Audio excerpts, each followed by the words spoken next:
Bonjour à tous et bienvenue sur Crypto Flash, la chaîne de l'actualité crypto. Aujourd'hui, nous allons parler de la police et de la crypto et de la perte de l'anonymat. On va aussi parler des blockchains qui ont eu le plus de nouveaux utilisateurs sur l'année 2023. Je vais vous parler de Celo, on va parler aussi de Airdrop. Bref, plein d'actualités différentes. Tous les jours, le meilleur de l'actualité crypto. N'hésitez pas à vous abonner, activer la cloche. Aujourd'hui, on a un Bitcoin en hausse de 5%, 41 900 $. Ethereum plus 1,6%. Le marché est globalement hausse de 4,3% sur 24 heures. Alors je voulais revenir, avant de parler de la police et des cryptos, autour en fait des blockchains qui ont eu le plus grand nombre d'utilisateurs, de nouveaux utilisateurs qui sont arrivés sur les blockchains sur l'année 2023. Et ce qui est intéressant de noter, ça nous vient de Flipside qui a fait tout un rapport sur le sujet.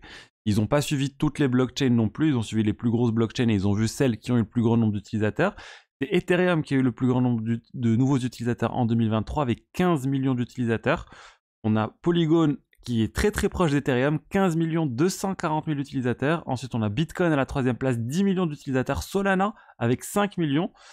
On a ensuite Arbitrum, là le classement il est mal fait, 7 millions d'utilisateurs. Optimism 3 millions, Avalanche 2 millions, Base 1 million d'utilisateurs, 1,9 million. Bref, pas mal de nouveaux utilisateurs sur l'année. C'est intéressant de voir que Polygon vraiment a quasiment dépassé Ethereum sur le nombre total d'utilisateurs de l'année 2023. Donc prenez de votre tour, est-ce que vous voyez des blockchains qui manquent? Ils l'ont dit, ils n'ont pas suivi toutes les blockchains, ils ont pris 8 blockchains, mais est-ce qu'il y a une blockchain du top 15, on va dire, qui n'apparaît pas ici? Je sais pas, par exemple, on voit pas XRP, est-ce que XRP aurait fait partie de la liste avec les plus de 10 millions d'utilisateurs? Preneur de votre tour sur le sujet. Ensuite, je vous ai dit, on va parler de la police et des cryptos, et c'est pour parler de Monero. Monero, c'est une crypto-monnaie, c'est quasiment la crypto-monnaie la plus connue pour pouvoir envoyer de l'argent de manière complètement anonyme. C'est utilisé depuis de très très nombreuses années maintenant, c'est vrai, ça existe depuis très longtemps Monero.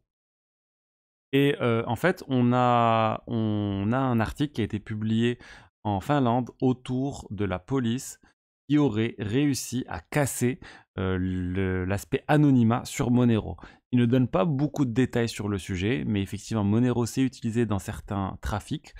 Certaines personnes qui cherchent à envoyer de l'argent issu de trafic de drogue ou autre peuvent utiliser Monero. Il y a aussi des usages légitimes à Monero, mais bon, là on parle de l'aspect, on va dire trafic, et ils ont dit on a réussi dans le cadre d'une investigation à contourner et à assurer, à voir en fait où circulait l'argent, et ils ont pu remonter voilà, à la personne qui avait réellement envoyé de l'argent sur Monero.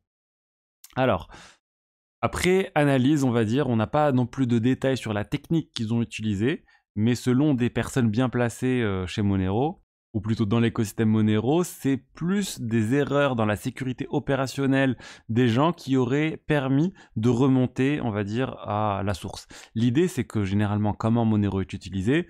Vous avez du Monero, vous le convertissez ensuite sur du Bitcoin, avec du Bitcoin pour avoir du Bitcoin, ensuite vous allez revendre plus simplement sur n'importe quel exchange. Mais cette conversion Monero-Bitcoin, c'est là où il peut y avoir des erreurs qui peuvent être faites. C'est là où, par exemple, quelqu'un peut envoyer toujours le même montant à une même adresse, et du coup, on peut facilement voir c'est telle adresse qui reçoit l'argent. Bref, il y a certaines méthodes qui peuvent amener, on va dire, à remonter à la personne. Je vais dire aussi autre chose, un exemple. La personne se connecte sur un service centralisé pour faire l'échange Monero-Bitcoin sans utiliser de VPN ou avec un KYC ou autre, et du coup, ils arrivent à remonter à la personne. On n'a pas les détails. Mais selon, on va dire, on peut citer, c'est Cecilia Brimmer, elle faisait partie du Magic Monero Fund, le comité du plutôt Magic Monero Fund, et là, ils ont dit c'est pas vraiment les transactions Monero qui seraient ciblées, mais voilà, tout ce qui est à côté. Mais c'est tout de même notable de se dire que voilà, la police est toujours en train d'enquêter sur la manière de casser l'anonymat sur la blockchain. On rappelle, sur Bitcoin, sur Ethereum, par défaut, tout est transparent. On peut voir les adresses qui ont envoyé, les adresses qui ont reçu, on peut voir les montants. Mais sur Monero, c'est pas du tout le cas. On peut pas du tout voir qui a envoyé de l'argent à qui. C'est complètement anonyme. C'est une force, clairement, de Monero. C'est comme ça qu'ils se positionnent, l'aspect respect de la vie privée, etc. Mais c'est aussi ce qui risque de poser problème à Monero. Ils sont de plus en plus délistés sur un certain nombre de plateformes crypto.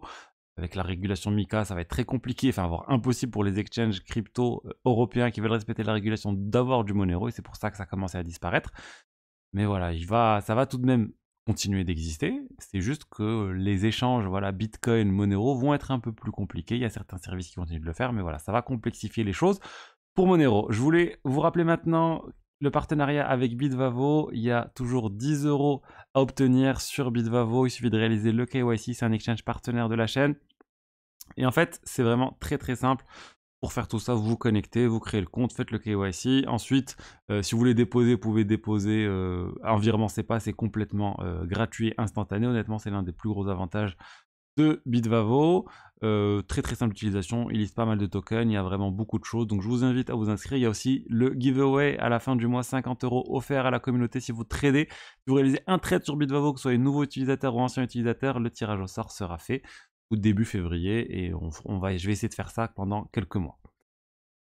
Donc parlons maintenant d'autre chose. Je voulais vous parler d'Ethereum et de la mise à jour Ethereum d'Encun qui devrait bientôt arriver. Les tests sont encore en train d'avoir lieu et on a la date pour les 2 prochains réseaux de tests sur Ethereum. Pour Sepolia et Oleski, c'est 2 testnets, 2 réseaux qui sont utilisés pour tester les mises à jour avant d'arriver sur le réseau principal. Et bien les tests, c'est pour le 30 janvier et pour le 7 février. Et selon les développeurs, voilà, je vous mets le tweet de Timbeko, si tout se passe bien, et la prochaine étape, c'est le réseau principal Ethereum. Ça devrait arriver d'ici fin février, début mars, si tout se passe bien sur ces réseaux. S'il y a encore plein de bugs de partout, ça va pas passer. Mais même si ça passe pas, ça va retarder un petit peu le temps de corriger tout ça. Mais disons que cette mise à jour arrive, ça va permettre de faire baisser drastiquement les frais de transaction sur les solutions de niveau 2 sur Ethereum. Actuellement, par exemple, pour envoyer de l'argent sur Optimism ou sur Arbitrum, on est à 4 centimes ou 6 centimes. L'idée, ça serait de diviser par 5, voire par 10 ce montant. Donc ça serait vraiment beaucoup moins cher pour les swaps aussi. Ça impacte en fait toutes les blockchains qui stockent les données sur Ethereum. Donc les vrais rollups, les vraies solutions de niveau 2, enfin c'est celles qui stockent vraiment les données sur Ethereum telles que Optimism, Arbitrum, mais pas forcément, enfin et pas du tout, celles qui ne stockent pas les données sur le réseau Ethereum. Manta Pacific par exemple, ça stocke les données sur Celestia. Donc là, ça ne sera pas du tout concerné par cette solution. Mais l'idée, c'est avec des frais qui sont très faibles, toutes ces blockchains n'auraient pas de raison d'aller stocker leurs données autre part parce qu'ils pourraient déjà avoir des frais très très faibles sur Ethereum et profiter davantage de la sécurité du réseau Ethereum. Mais on va rester sur ces solutions de niveau 2 parce qu'il y a une blockchain qui est en train de vouloir se transformer en solution de niveau 2 et c'est Celo. Celo, c'est une blockchain de niveau 1, c'est une blockchain à part entière, c'est une L1. Ça fait quelques temps qu'ils ont annoncé leur migration prochaine sur Ethereum et depuis il y a 4 équipes qui sont en train de se battre pour attirer Celo dans leur écosystème et pour utiliser leur code pour déployer cette blockchain-là sur Ethereum. On a Arbitrum, Optimism, Polygon et zkSync. Ils ont tous les 4 des visions très similaires pour créer une constellation de blockchains qui interagissent entre elles très simplement, mais qui au final du coup vont être basées sur Ethereum. Eh ben, ça fait quelque temps qu'ils ont dévoilé les aspects techniques, ils sont en train d'échanger avec Celo sur l'aspect technique, et là on a une update, une mise à jour de la communauté, enfin une mise à jour plutôt du patron, enfin de Tim qui est à la tête de la société qui est derrière Celo, où en fait il dit que les discussions avancent bien, il a fait une analyse sur les 4 solutions, il ne mouille pas trop en disant que les 4 ça marche bien, mais maintenant on passe aux choses sérieuses et ils vont commencer à évaluer des choses qui ne sont pas techniques. C'est-à-dire, ils vont commencer à évoluer l'aspect financier des choses et les autres avantages que Celo pourrait avoir à migrer sur ces blockchains. Par exemple, ça peut être quelque chose qui ne va pas plaire à Celo, tel qu'un partage de revenus avec la blockchain principale. Par exemple, avec Arbitrum, on parle de 10% de partage de revenus qui est demandé par Arbitrum. On peut aussi penser à des incitations financières que fourniraient les solutions. Par exemple, Polygon, on sait que Polygon adore donner de l'argent au projet parce qu'ils ont beaucoup d'argent, beaucoup de tokens dans leur trésorerie, ils peuvent se permettre tout ça. Donc, est-ce que Polygon va leur dire venez chez nous et on vous donne 10 millions de dollars, 100 millions de dollars, enfin 100 millions non, mais quelques millions de dollars pour continuer à développer votre projet. On n'en sait pas plus, c'est en cours, mais c'est pour dire que ça avance et bientôt on va avoir un nouveau L2 qui va apparaître sur Ethereum. Ensuite, je voulais vous parler de airdrop. Avec le token WEN qui arrive et plus d'1 million de wallets sont éligibles sur Solana pour ce même coin, je vous en ai parlé, c'est pour tester le lancement du Launchpad de Jupiter et de la distribution d'ailleurs du token de Jupiter. N'hésitez pas à aller voir si vous êtes éligible ou non. J'ai retweeté sur mon compte Twitter le tweet qui annonce tout ça. Il y a un lien, faites attention, quand vous cliquez sur les liens, cliquez uniquement sur les liens qui sont présents dans le tweet que j'ai retweeté et pas sur les tweets qui sont en dessous du lien. Il y a énormément de fakes qui circulent. Donc, je vous ai dit, ce token-là, il a été, vous pouvez voir directement est-ce que vous êtes éligible ou pas. En fait, ils ont minté un NFT, ensuite ils ont fractionné le NFT, ils ont distribué ça du coup à plein de personnes. C'est énorme, hein, c'est un très gros airdrop. On parle pas de montants qui sont énormes par contre de ce que j'ai vu. On parle de 30 $, 100 $. C'est pas énorme comme montant, mais voilà, ça vaut le coup pour voir si vous êtes potentiellement éligible à ce parachutage d'argent gratuit. C'est assez drôle, honnêtement, les cryptos. C'est le seul univers où on est récompensé, des fois, en n'ayant rien fait, juste pour avoir acheté un NFT un jour ou avoir réalisé telle ou telle transaction un jour. C'est assez difficile à expliquer à quelqu'un qui n'est pas dans l'écosystème le principe de airdrop et ce parachutage d'argent qui arrive comme ça du jour au lendemain. Certaines fois on le cherche, mais certaines fois on le cherche même pas et on se retrouve avec voilà 500 $, 1000 $ de plus sans raison, quoi. On n'a pas du tout ça dans le monde réel. Ensuite, je voulais vous parler des solutions de niveau 2 qui seraient en train d'arriver sur le réseau Bitcoin. On parle du protocole Bitcoin OS qui devrait permettre de faire ça. Alors ça fait quelques temps qu'il existe déjà des solutions de niveau 2 hein, sur Ethereum, sur Bitcoin pardon. On a le Lightning Network, on a aussi des surcouches de Bitcoin qui existent. On peut penser à Stacks, je pense aussi à Rootstock qui existe depuis très longtemps. Mais là ils veulent faire quelque chose avec le moins de centralisation possible. Et avoir vraiment une plateforme complète de smart contracts et pour pouvoir faire de la vraie finance décentralisée sur le réseau Bitcoin. Ça s'appelle Bitcoin OS. J'attends de voir, on est au tout début, il y a plein de tentatives comme ça depuis très longtemps pour essayer de faire des choses, pour faire de la DeFi sur le Bitcoin. Pour l'instant, pas vraiment d'adoption, mais ça arrive. Ça peut être un narratif hein, pour moi de l'année 2024. Tout ce qui est autour des solutions de niveau 2 sur Bitcoin, il y a plein de choses qui arrivent. Il y a aussi tout ce qui est restaking sur Bitcoin. Je pense que le Bitcoin, vraiment, avec Ordinals, ça a relancé vraiment beaucoup d'intérêt autour de ce projet et il y a plein de builders, plein de personnes qui sont en train de construire des choses autour du Bitcoin. Donc tant mieux, je trouve que c'est nécessaire. Ça faisait un moment que le Bitcoin ne bougeait pas et là, j'aime voir vraiment toute cette innovation autour du Bitcoin. Ensuite, on va parler d'Oracle et du réseau PIT. PITH, ils avaient fait un airdrop il y a quelques temps, et là en fait, les stakers sur PIT continuent d'augmenter, on est passé à 110 000 stakers du réseau PIT, c'est énorme, et en fait, pourquoi il y a autant de personnes qui sont en train de staker? Parce qu'il y a des rumeurs. Il y a des rumeurs comme quoi le réseau PIT lancerait un airdrop pour les stakers, comme on a pu voir les airdrops pour le réseau, sur Celestia, les stakers de ce token TIA ont eu pas mal d'airdrops, et l'idée c'est que si vous stakez sur PIT aussi, plein de projets pourraient venir vous récompenser ensuite pour être un staker en fait sur le réseau PIT. Bon, ça reste de la spéculation, là on est dans la chasse au airdrop.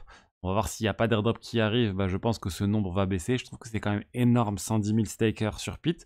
Mais voilà, on rappelle PIT, un réseau qui se positionne comme concurrent de Chainlink, qui est présent principalement sur Solana. Leur spécialité, c'est la latence qui est très faible pour fournir les données du monde réel sur la blockchain, alors que Solana, on peut avoir une demi-heure entre un relevé de prix ou 1% de variation du prix.